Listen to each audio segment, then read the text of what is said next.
Hi everyone. I wanted to have a go at making a series of little videos looking at some of my manuscripts of the books that I've written in the last 35 years.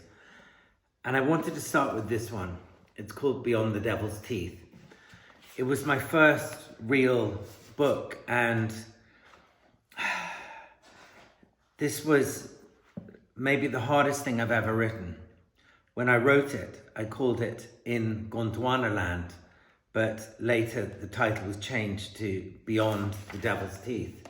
This is the first draft of the first manuscript, and I don't know if you can see this, but it's all typed in Courier, obviously, but there are a lot of inserts, and a lot of them by hand, handwritten notes, complete mess, tiny post-it notes, crossings out, scribblings in.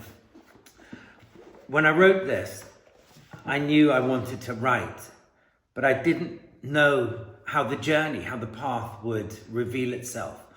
All I knew was that I had an unbridled sense of enthusiasm for the journeys that I had made in Africa, in India, and in South America too.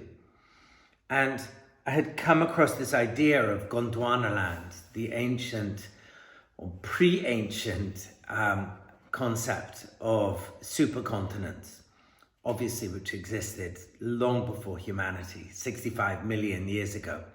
But I thought I could use it as a device in a kind of cultural way to sew together these journeys in India, Africa, and South America. It worked up to a point, but I didn't have any other ideas, so I used it. And this book took me, it was originally 130,000 words. I wrote it on borrowed computers in the middle of the night, and it took me about 2 months to write in 1989. I was 22 years old, and all I knew was if I could just keep going and keep writing, I would finish it. And I did. And once I had finished it, it was years before it was published because nobody wanted to publish it. And I would carry it around in a plastic bag and show it to people at dinners and meetings and cafes. I just wanted to maybe open it at random. Let me just, not with conversation, wait. Okay, and read a bit. Over parcels and packages, which looked suspiciously like explosive devices, I climbed up to the reception desk. Men with walkie-talkies crouched behind potted plants, smoking American cigarettes. I remember this. This is in Peshawar, Pakistan. They watched each other through orange-tinted glasses, eyeing the ticking packages with the same nervousness as me. My sister had left no message. The receptionist had never heard of her. I took a room on the second floor and prepared to wait.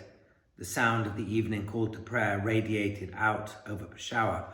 Pakistan seemed relatively organized compared to India, not to have the feeling that whenever you go, you are within a swarm of bees was unexplainably wonderful. Rereading this, I can feel the enthusiasm of a 22-year-old, and you know, that's the age of my kids pretty much. And I can also feel the sense that I was learning the craft. It's very wonderful to look back actually in hindsight and see that I still needed to learn something, and that was not to try so hard.